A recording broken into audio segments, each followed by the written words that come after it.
참가자 3명 모두 대사증후군에 해당하는 결과입니다. 네, 대사증후군은 5가지 항목의 문제, 예를 들어 혈압이 높고 혈당이 높고 그다음에 중성지방이 높고 HDL 콜레스테롤이 낮고 복부 비만이 있는 5가지 항목 중에 3가지 이상이 해당되는데요. 이럴 경우 대사증후군이 있을 때 암 발생 위험이 1.5배에서 2배 정도 높다는 보고도 있습니다. 대사증후군은 우리 몸을 만성 염증 상태로 만드는데요. 지방세포가 증가하면서 인슐린 저항성이 높아지면 아디포카인이라는 염증 유발 호르몬의 분비가 증가합니다. 문제는 이 아디포카인이 혈관 속을 돌아다니면서 몸 곳곳의 조직을 손상시켜 심혈관 질환 등 각종 질환을 일으키는 데 있습니다. 아디포카인이 정상세포를 공격해 세포 속 DNA가 변이를 일으키면 결국 암이 발생하는 겁니다. 대사증후군은 암 환자의 재발, 사망률과도 밀접한 관련이 있습니다. 연구에 따르면 대사증후군인 여성의 유방암 재발 위험은 정상인 여성보다 1.69배, 사망률은 1.83배 더 높은 걸로 나타났습니다. 탄수화물 위주로 드시는 분은 탄수화물을 줄이고 단백질과 채소를 충분히 드시고 이 채소 섭취를 늘리는 방향으로 혈관의 염증, 또 전신의 만성 염증을 줄이려는 노력을 하셔야 됩니다. 식단의 변화가 필요한 3명의 참가자들과 함께 암을 이기는 식탁 3주 프로젝트가 시작됐습니다. 규칙은 3가지. 채소 과일은 권장량에 따라 하루 최소 500g, 다양한 색깔의 채소를 원하는 방법으로 섭취하도록 하고 대사증후군 완화를 위해 운동도 병행하기로 했습니다. 이제 실천이 관건인데요. 3주 후 과연 참가자들의 건강은 개선될 수 있을까요?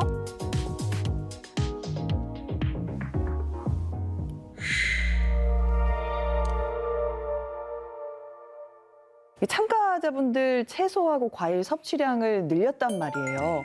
요게 지금 건강에 확실히 도움이 될까요? 예, 그렇습니다. 사실 앞서 얘기 드린 파이토케미칼 말고도요.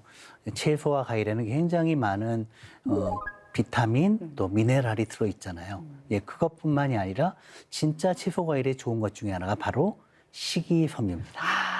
그죠? 식이섬유는 사실 먹으면은 다른 음식과 달리 위에서 소화효소에 분해되지 않고 장까지 내려와서 분해가 되거든요. 식이섬유는 물을 흡수해가지고 불어나거든요. 네. 그러니까 장 건강에 좋고 변비를 예방하고 배변 기능을 원활하게 해주고요. 그 이외에도 당이나 탄수화물이 있더라도 이 혈당을 천천히 올리게 해주고 그것 때문에 고지혈증이 생기거나 건강에 문제되는 걸 줄여드는 효과가 있어요. 암하고 관련돼서는 이 식이섬유가 음식을 먹고 생활을 하다 보면 발암물질이 대장벽에 접촉되면서 암을 유발할 수가 있거든요. 근데 이 식이섬유가 이 접촉하는 시간을 줄여주거나 방해해요. 암을 유발하는 확률을 낮춰주는 효과까지 있습니다. 오, 사실 그 얘기도 들었어요. 장 건강이 요즘은 뭐 전신 건강하고도 연결이 된다고 하는데 연결이 될까요? 그렇죠. 우선 식이섬유 같은 것이 위에서 분해가 안 되고 장까지 넘어온다. 그럼 거기서 분해되면 단쇄지방산이라는 게 생기거든요. 이게 전신을 다니면서 실제로 간에서 혈당 조절 기능을 높이는 역할도 하고 또 요새 지방간 문제 많이 되는데 맞아요. 지방간을 해소해주는 그런 효과도 거두게 됩니다. 그래서 전신을 다니면서 몸의 대사 이상을 개선하는 효과가 있고요. 지방세포에 가서는 렙틴을 분비시켜서 식욕을 억제하는 효과, 또 전신을 떠다니면서 전신의 염증을 예방하고 억제하는 효과까지 있기 때문에 동맥경화까지 예방하는 효과도 있을 수가 있습니다. 이 단쇄 지방산이 이렇게 역할을 한다는 건데 아니 온몸을 다 구석구석 돌아다니면서 바쁘게 일을 하네요. 그렇죠. 거기다가 최근에 한 연구에 따르면 이 단쇄 지방산 중에 프로피온산하고 뷰티르산이라는 게 있는데 네. 이게 면역 기능을 높인다. 그래서 사실 단쇄 지방산이 대사 이상만 해결하는 게 아니라 암의 발생 위험을 낮추는 효과까지 있다고 보고가 있습니다. 프로젝트 시작 2주 뒤 참가자들의 식단은 어떻게 달라졌을까요? 안녕하세요. 안녕하세요. 잘 지내셨나요? 예, 간만에 뵙겠습니다. 고기 사랑이 넘치던 박용규 씨의 집은 냉장고 속부터 확 달라졌습니다. 고기 대신 각양각색의 채소들로 냉장고가 꽉 차 있는데요. 냉장고가 정말 야채 냉장고. 원래는 고기가 많이 차 있었는데 이제 야채가 더 많아졌어요. 이 브로콜리부터 해가지고 이제 노각무침, 뭐 샐러드, 브로콜리 이제 화이트 플라워도 있고 피망에 오이에 이렇게 배달 음식 대신 집밥을 해 먹는 날이 더 많아졌다고 합니다. 채소를 보면 바로 이게 손이 가요. 그렇게 보니까 왜? 나도 모르게 먹었네. 맛있어요. 먹다 보니까 이게 또 맛있더라고요. 아내와 함께 인터넷으로 요리법을 찾아보면서 매일 새로운 채소 요리를 알아가는 중인데요. 오늘은 프랑스식 샐러드인 당근 라페에 도전했습니다. 뭐 샌드위치에 넣어 먹어도 되고 샐러드에 토핑으로 올려 먹어도 되고. 최근 저속노화 식단으로 인기인 채소찜까지. 탄수화물과 단백질이 골고루 갖춰진 건강 밥상입니다. 호박도 찌니까 맛있네. 채소로도 고기만큼 맛있고 다양한 요리를 만들어 먹을 수 있다는 것도 알게 됐다는데요. 식단을 바꾸고 배달 음식을 줄인 것만으로도 몸의 변화가 확연히 느껴지고 있습니다.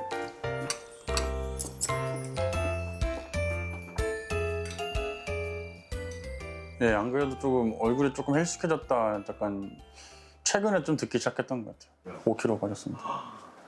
일단은 생식으로 먹으려고 많이 노력을 했고요. 뭐 오이나 당근도 이제 그냥 잘라서 먹는 걸 많이 했고 샐러드에다가 이제 최대한 생식으로 먹으려 했던 것 같아요.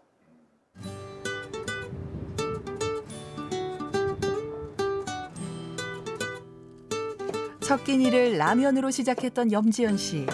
라면 대신 색색깔 채소를 썰어서 준비합니다. 오늘 양상추, 파프리카 노란색, 빨간색, 당근, 비트, 페이를 즙내서 안 먹고 채 썰어가지고 여기다 넣어서.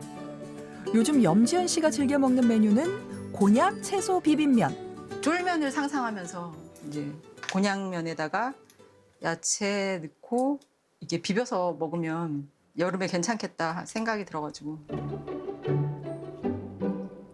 좋아하는 면과 함께 먹으니 채소의 새로운 맛도 알게 되고 먹는 것도 한결 수월합니다. 삶은 달걀로 단백질까지 챙긴 건강한 한 끼입니다. 네네, 아침에 못 일어났거든요, 잘. 그랬는데 6시만 되면 눈이 떠져서 어떤 면에서는 기분이 나쁘고 어떤 면에서는 상쾌하고 좀 그런 게 있어요. 네. 원래 몇 시에 깨셨어요? 9시까지 잤어요.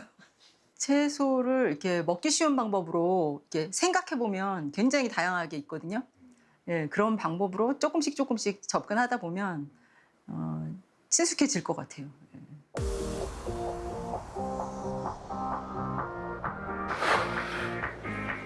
김민석 씨는 식단 개선과 함께 운동을 시작했습니다. 생각은 있어도 실천하기 어려웠던 운동. 1시간씩 달리고 나면 몸도 마음도 개운합니다.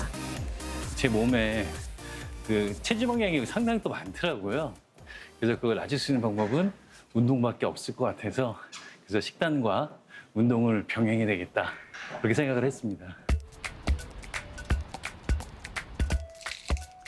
요즘은 식사도 직접 준비하는데요. 최애 메뉴였던 치킨과 돼지고기는 지방이 적은 닭가슴살로 바꾸고 5가지 이상의 채소가 들어간 샐러드와 함께 먹습니다. 건강한 식단과 운동, 일상의 작은 부분을 바꿨을 뿐인데 김민석 씨가 느끼는 변화는 스스로도 놀라울 정도로 큽니다.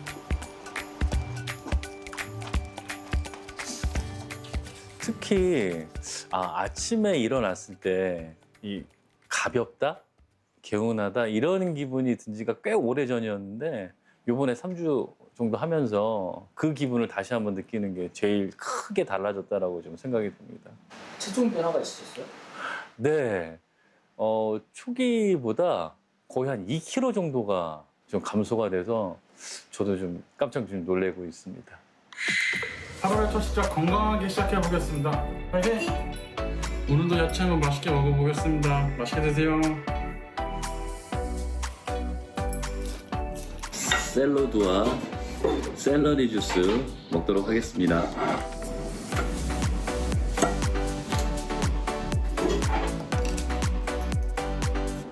참가자들은 사진과 영상으로 그날의 식사와 운동을 기록하고 공유하며 건강한 생활 습관을 만들어가고 있습니다. 이제 프로젝트 종료까지 남은 시간은 일주일. 그동안 얼마나 더 달라질 수 있을지 기대가 됩니다.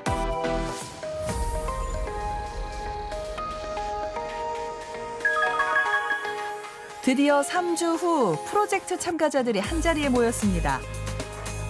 과연 채소 과일의 섭취량 증가가 참가자들의 건강에 어떤 변화를 가져왔을까요? 중성지방 수치가 가장 높았던 김민석 씨의 결과부터 확인해 보겠습니다. 제일 제가 놀랬던 게 중성지방이에요. 네. 필요한 것보다 워낙 칼로리를 많이 먹으니까 네. 447이 여기 보시면 137이 됐습니다. 네. 3분의 1 토막 났습니다. 정상입니다. 놀랍게도 3주 만에 중성지방이 크게 감소하면서 정상 수치로 돌아왔고 요산과 콜레스테롤 수치도 정상으로 개선됐습니다.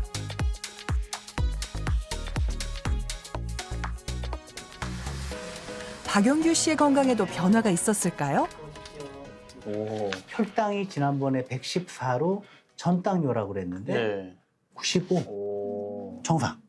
두 번째, 그때 제가 중성지방이 많이 높다. 2자리 됐습니다. 86. 박영규 씨 역시 체중이 3kg 이상 감량되면서 내장 지방이 눈에 띄게 줄었고 공복 혈당과 중성지방 수치도 정상으로 돌아왔습니다.